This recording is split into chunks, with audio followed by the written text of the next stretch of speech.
Welcome and good evening. This is Lewiston City Council regular meeting scheduled for Monday, November 26, 2012. We'll go ahead and call this meeting to order.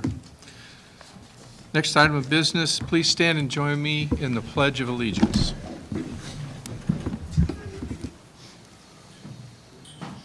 I pledge allegiance to the flag of the United States of America and to the republic for which it stands, one nation, under God, indivisible, with liberty and justice for all.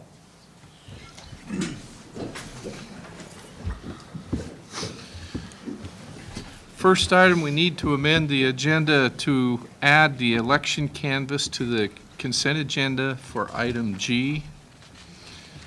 I'd entertain a motion to add the election canvass to the consent agenda for item G. So moved, Mr. Mayor. Second. It's been moved and seconded to add the election canvass to consent agenda item G. Any discussion? Hearing none, those in favor say aye. Aye. Those opposed, same sign. Motion carries 7-0. And for the record, we do have Councilor Ortman on by telephone. Next item of business is citizens' comments. This is an opportunity for citizens to address the council on agenda items or other items they wish to bring to the attention of council. You are encouraged to discuss operational issues in advance with the city manager. In consideration of others wishing to speak, please try to limit your remarks to 3 minutes. Is there any citizen comments this evening?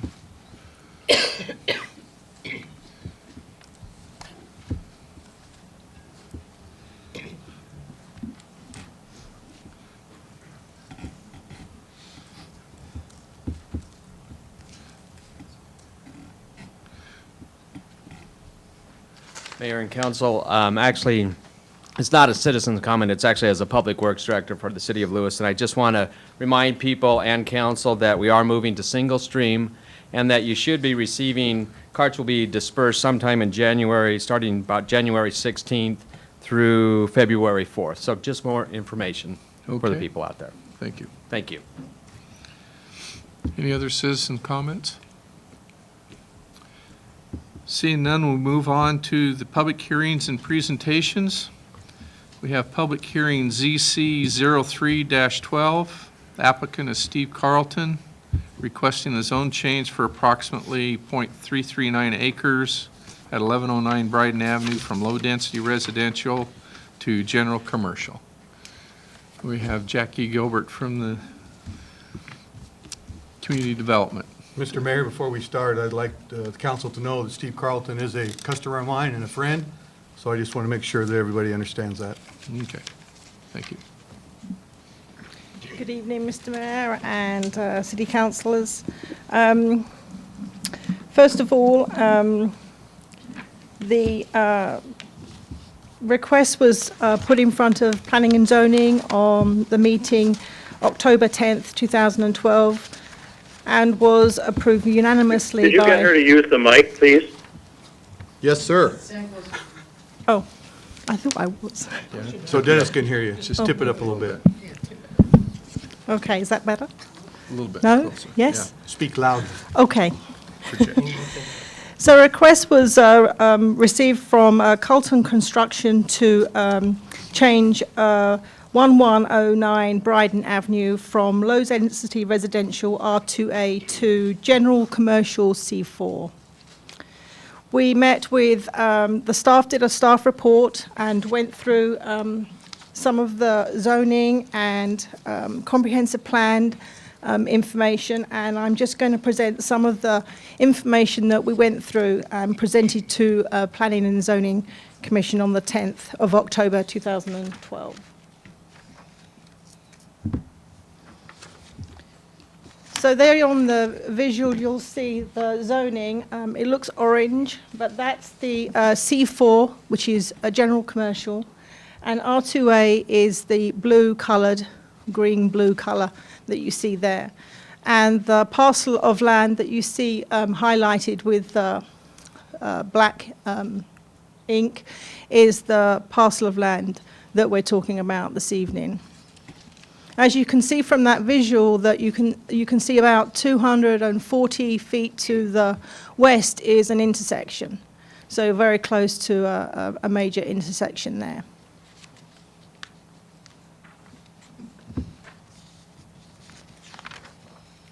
This is another aerial that you can see. And again, this square here is the parcel of land that we're talking about this evening and reviewing. So I have some more photographs for you to have a look at so that you have a more visual perspective of the parcel of land. So this is looking northwards, and that land had a residential home that has since now moved. And so that area, the tree is still going to stay there.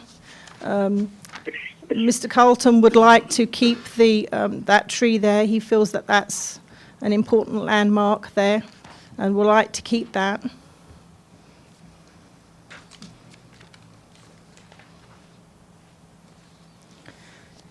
We're now looking at the side of the building, and that's westward, so towards that major intersection. That's the side of the property with the tree.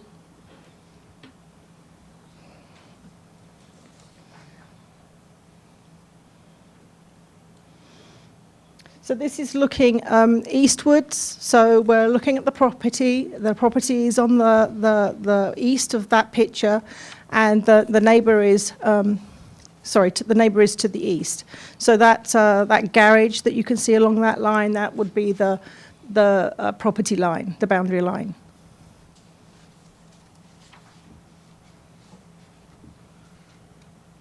And that's just a sort of a closer up version of that property line with residential to the east.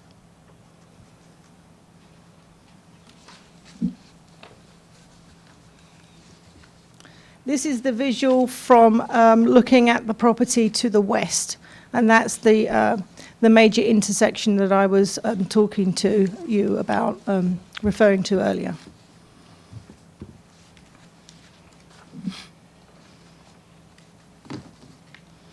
And then looking eastward up the road that property falls on, which is Bryden Avenue, that's the view that you see.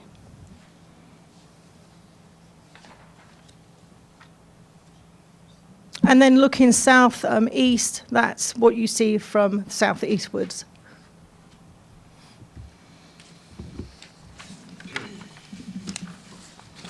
So the subject property is located within the Central Orchards neighbourhood District 6 of the comprehensive plan, and is designated as commercial on the desired future land use map.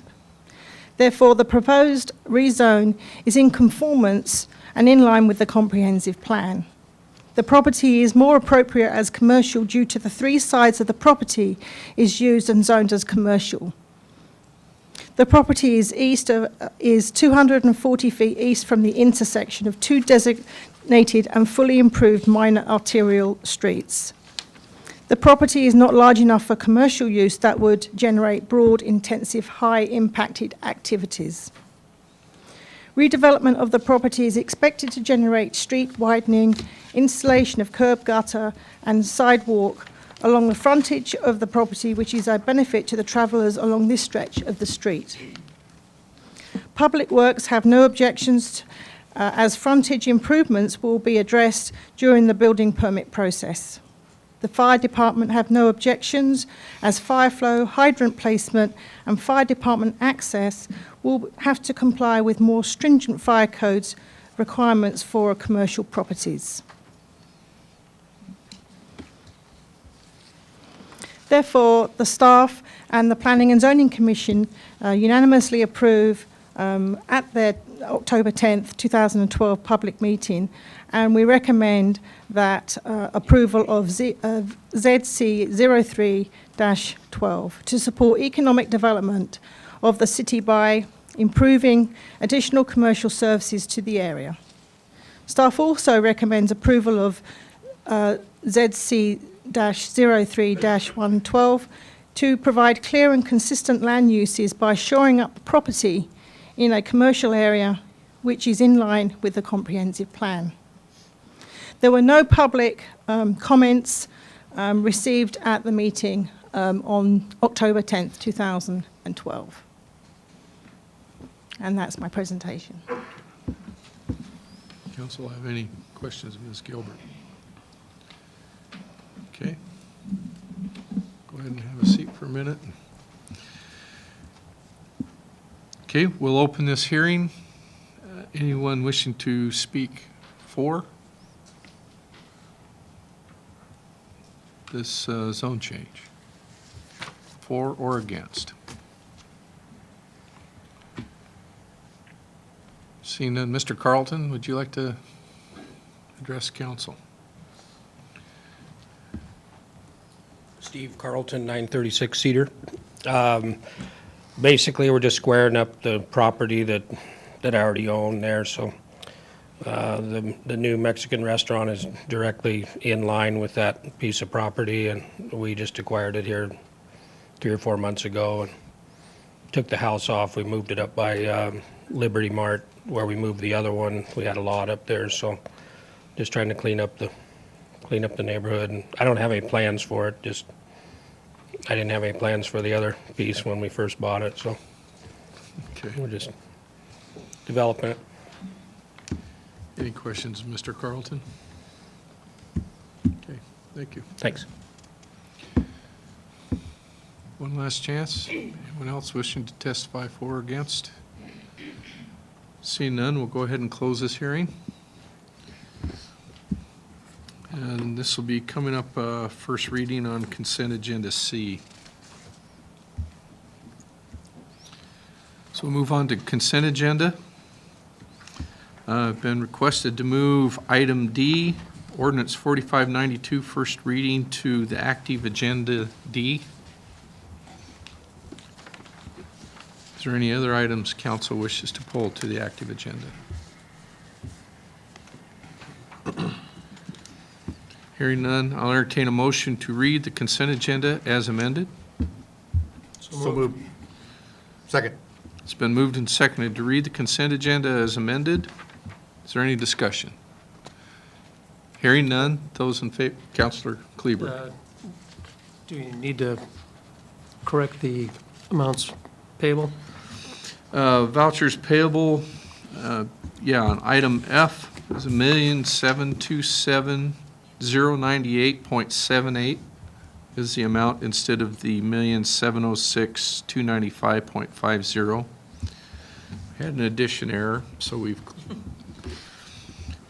under vouchers payable for 10/26/12 through 11/08/12 should read $1,727,098.78. So council has that on your, okay? Any other discussion?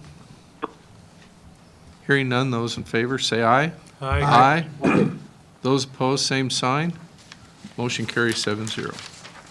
Approving the meeting minutes of the November 4th, 2012 work session and the October 22nd, 2012 regular meeting.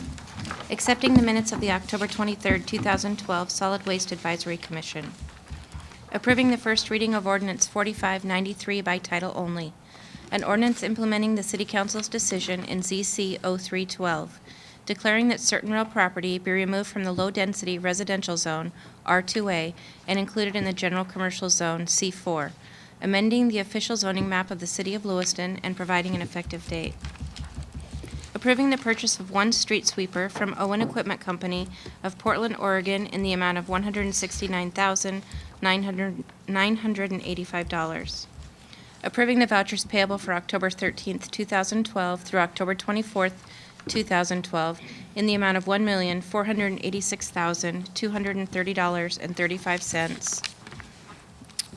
And October 26, 2012 through November 8, 2012 in the amount of $1,727,098.78.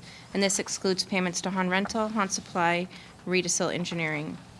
And accepting the canvass of the November 6, 2012 election. Consent agenda has been read. I'll entertain a motion to approve consent agenda. So moved. Second.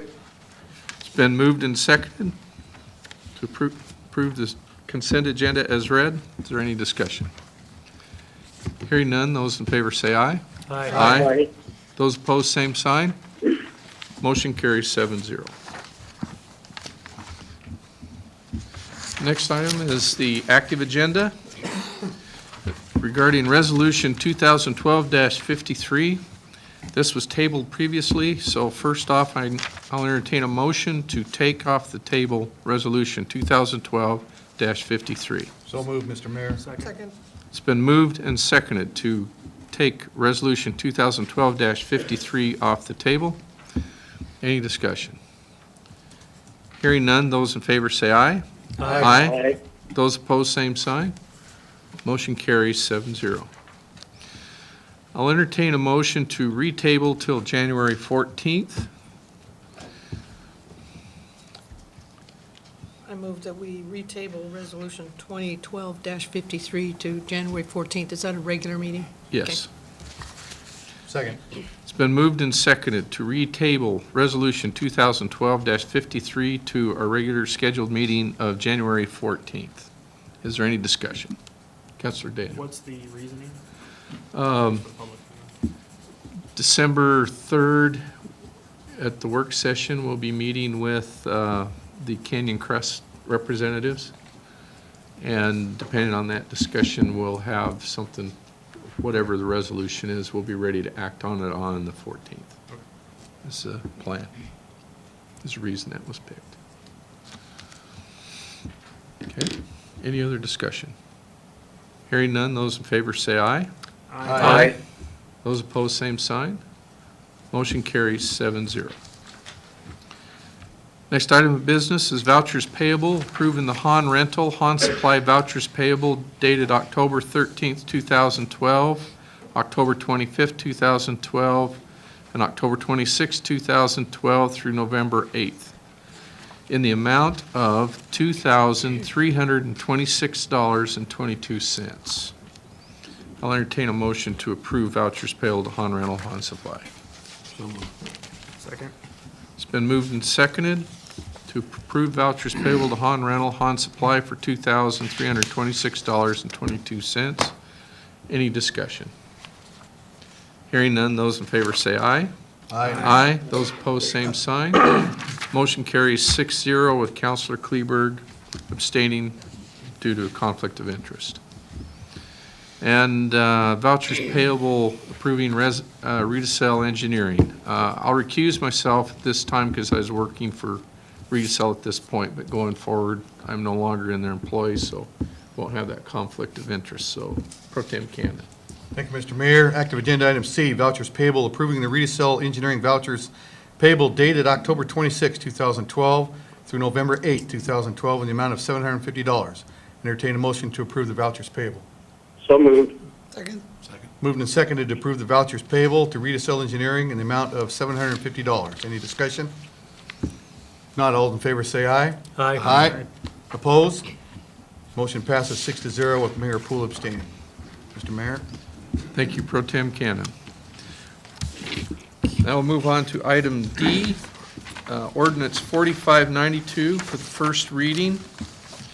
I'll entertain a motion to read Ordinance 4592 for the first time. So moved. Second. It's been moved and seconded to read Ordinance 4592 for the first time. Is there any discussion? Councilor Randall. I had a question on the International Existing Building Code. One of the things I found out was our existing building code says that any time that you go 50% or more of the building in a remodel, that you have to go revert to the new building code. But there's no cap on it as far as time period. So say, for instance, you did 25% one year and 25% the next year, you'd still have to build according to the new building code because of 50, it add up to 50%, which I think really discourages remodeling. And I think we need to contemplate maybe putting a cap on that as far as amount of time that went by from one remodel to another. We have Mr. John Smith from the Building Department that should be able to enlighten us. Name and address for the record, please. John Smith, City of Lewiston. Building official, 215 D Street, Lewiston, Idaho. The existing building code, that we currently have adopted, is not on the agenda for change under the current paperwork that I've submitted right now, does say that. There's a scope of work, there is a level of alteration starting at the first level, basically repair on all the way up to a change of occupancy and change of use, or a major remodel of up to 50% of the building or more would kick in, that the building be brought as reasonably possible to existing building code. There are some caveats in the code that says that if you don't touch that location, let's say your exterior walls don't meet the current energy code, and you're working in another part of the building, you don't have to bring the whole building up to the energy code. But those areas that you are working, your work areas, and also in a commercial project, your fire escape routes, your access, all have to be brought up to meet current code. Councilor Kleber. Thank you, Mr. Mayor. So, John, from Councilor Randall's comment, though, my understanding is that 50% threshold would be on the single building permit. So say year one, you take out a building permit, it's a $100,000 place, you take out a $25,000 building permit. The next year, you take out another $25,000 building permit. That doesn't necessarily trigger that 50%, since they're two separate actions. Not necessarily. The way the code reads is that when you meet 50%, and it doesn't give a time limit in which to reach that at some point you're going to trigger that you have exceeded the original value of that 50% of the value of that structure, and you're going to trigger these upgrades.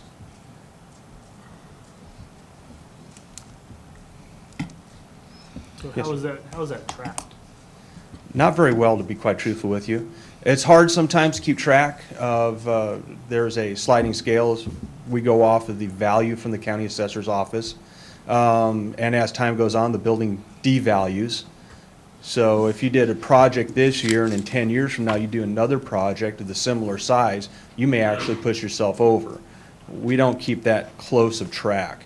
But if the goal is to try to circumvent, say, fire sprinklers or some life safety issue by barely keeping underneath that number and doing,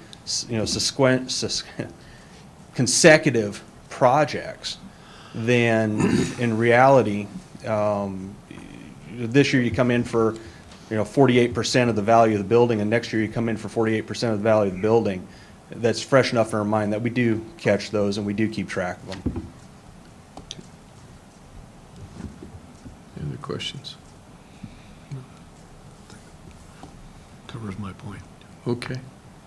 Thank you, sir. I guess that probably be a discussion going forward if there is an avenue to clarify, Mr. Smith, is there not, on the building codes that we could do locally? Is Yes. there a way that we could clarify that part The for us? building code process for these changes go through the Board of Code of Appeals. And when we open these up, they'll be more than happy to carry forward this message or invite you to come to the Board of Code of Appeals, and you have the conversation with them and look at some sort of timeline for that. Always open for ideas how we can move forward. Okay. Thank you. Is that acceptable, Mr. Randall? Yep. Answer your question. Okay. Any other discussion by council? The motion on the floor is to read Ordinance 4592 for the first time. Any other discussion? Hearing none. Those in favor, say aye. Aye. Aye. Those opposed, same sign. Motion carries 7-0. Approving the first reading of Ordinance 4592 by title only. An ordinance of the City of Lewiston, amending Lewiston City Code Chapters 10, amending the 2009 editions of the International Building Code, International Energy Conservation Code, International Mechanical Code, International Fuel Gas Code, International Code Council Electrical Code, International Existing Building Code, International Residential Code, International Property Maintenance Code, adopting the 2009 Idaho Plumbing Code and providing an effective date. Okay. That fulfills our active agenda. We'll move on to unfinished and new business.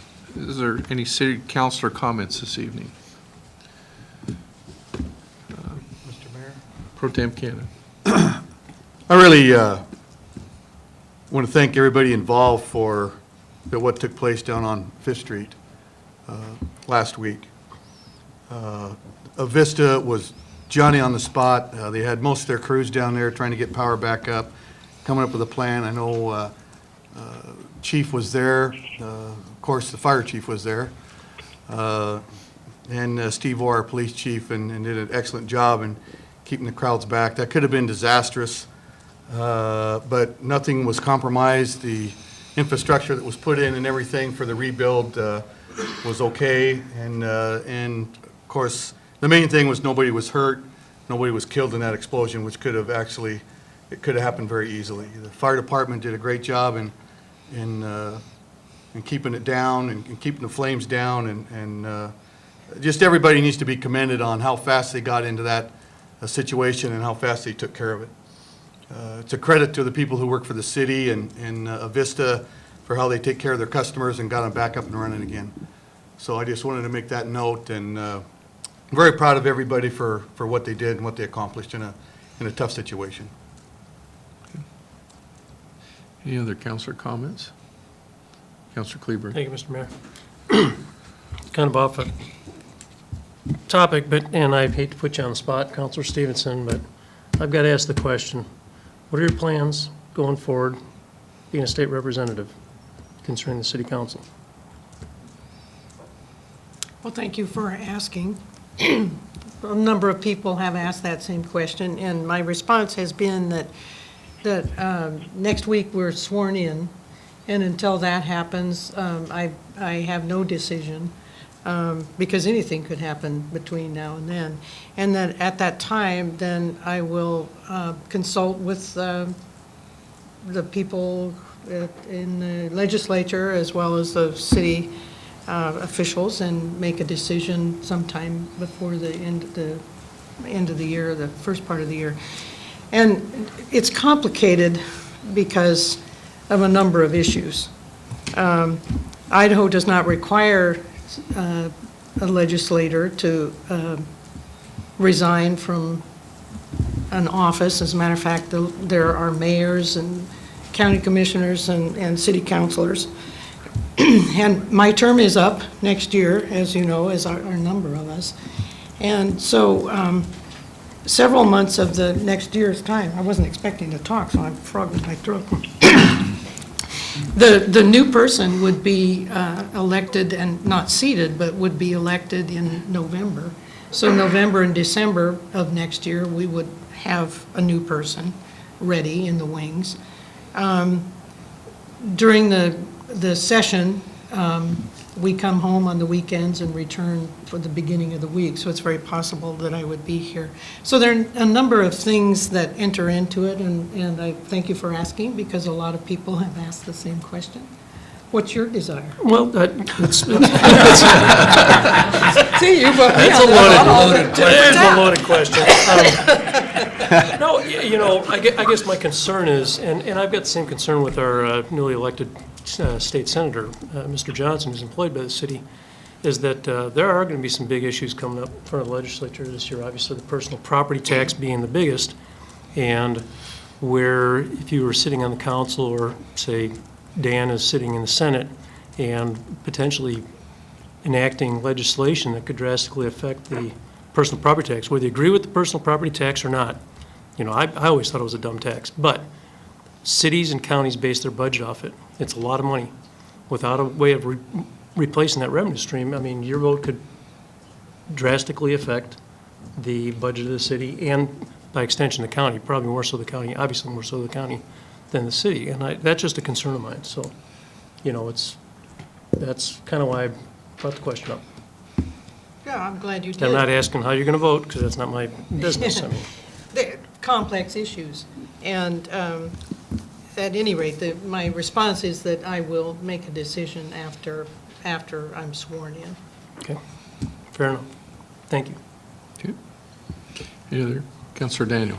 Not so political statement, but just remember, you know, 'tis the season to shop right now, and there's no reason that you have to leave the valley to shop. There's plenty, you know, whether you want to shop at the local Walmart or a local mom and pop store on Main Street, you should do so locally, there's no need to go to Spokane. You should stay here. So. That's it. You get drive on bad roads.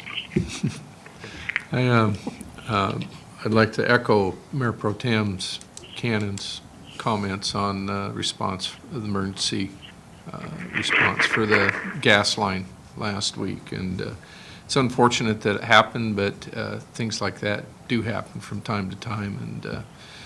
And Chief Orr is actually doing double duty. I think he's filling in for City Manager Bennett too. So anyway, appreciate both the police and fire and their response in handling that incident. Could have been far worse than what it ended up being.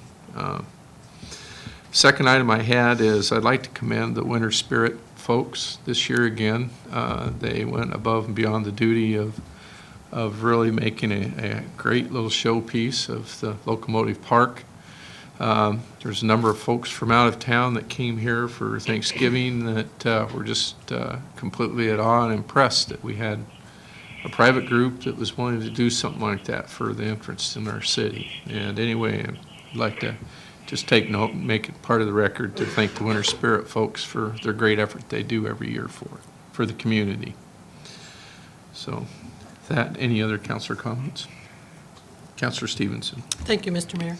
And since Councilor Kleberg brought up the issue of city council, let me just remind people that a number of our councilors' terms are up this next year, and that people need to be thinking about whether or not they are interested in running for the city council, and it would be great to see people involved. And come to the meetings perhaps, at least get involved in the topics. It would be good to have some interest, and we look forward to that. Okay. Any other councilor comments? Mr. Bennett, any comments this evening? Just to note that in the month of December, we will have our work session on December 3rd, which will be at 3 o'clock at City Hall. And then we'll have our city council meeting in December, on December 10th, here at LC. But that'll be the only council meeting we will have in the month of December because of the Christmas holiday. Okay. Advisory Board and Commission appointments. Councilor Kleberg. Thank you, Mr. Mayor. We finally, for whatever reason, have attracted a bunch of interest, and we're, by golly, going to have some interviews for the Planning and Zoning Commission on Wednesday. We have 4 applicants that are interested. I think they're all well qualified. It'll be interesting to see how it pans out. But Councilor Randall's going to be there with me, and I'll have Chair Sue Brown, who's stepping down in the middle of December from her position on the P&Z, and then Bob Arleth has agreed to sit in, and hopefully I'll have Joel there from Community Development. Kind of follow up on Dara's comment about maybe running for city council. If maybe that's not your cup of tea, we do have a lot of vacancies still. We've got vacancies on the Solid Waste Advisory Commission. I believe there's some on the TAC, Transportation Advisory Commission. I know that we received 1 application for the Urban Forestry and Cemetery Commission. We'll still be short 1 member on that. So, Mr. Mayor, I have comments on the historical preservation too. Okay. can I finish? Hang on just a second, Dennis. But anyways, it's a good way to get involved without maybe, you know, what people might perceive as a big headache or things like that. But it's a good way to get involved in your community and learn something about the government, and maybe use that as a step to, you know, move on up and run for council. I mean, I encourage everybody to get involved. So anyways, that's all I've got. Okay. Councilor Ortman. We had 1 position open in the historical preservation. We had 2 applicants, Michelle Bly and Melva Mock. Melva withdrew from that, and John tendered his resignation as well. About an interview, I think we've all discussed Michelle. I would move that we accept Michelle as a member of the Historical Preservation Commission, and then I would like us to consider not accepting John's resignation until we've had a conversation with him. I'd like to hold that until the December meeting, but for the open position to accept Michelle Bly. Okay, the recommendation is to appoint Michelle Bly to the Historical Preservation Commission. Those in favor say aye. Aye. Those opposed? Motion carries, so recommendation stands for committee appointment.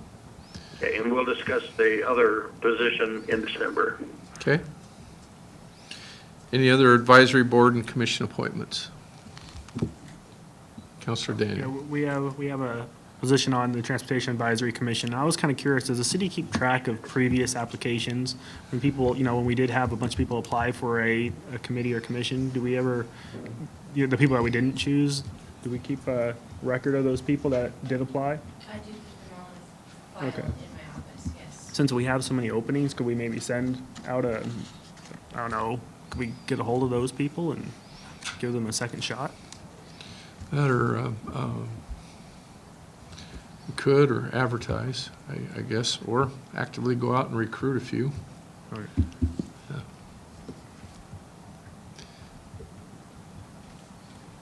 Chief DeYoung. Mr. Mayor and Councilors.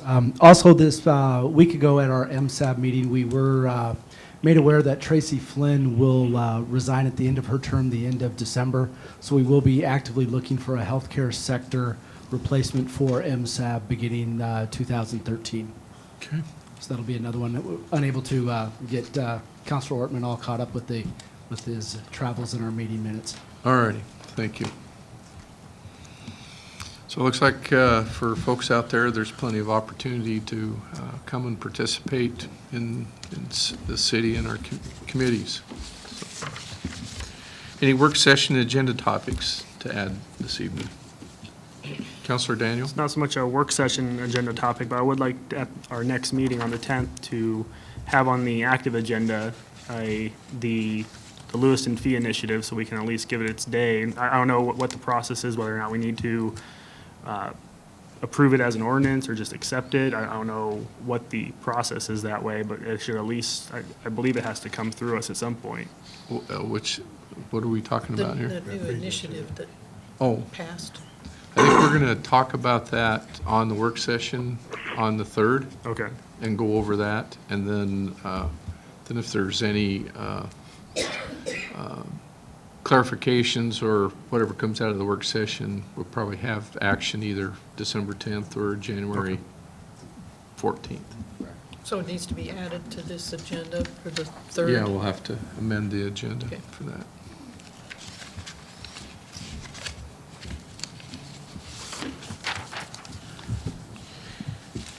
Okay, any other work session agenda topics? Hearing none, we'll go ahead and adjourn this meeting. Thank you, everyone.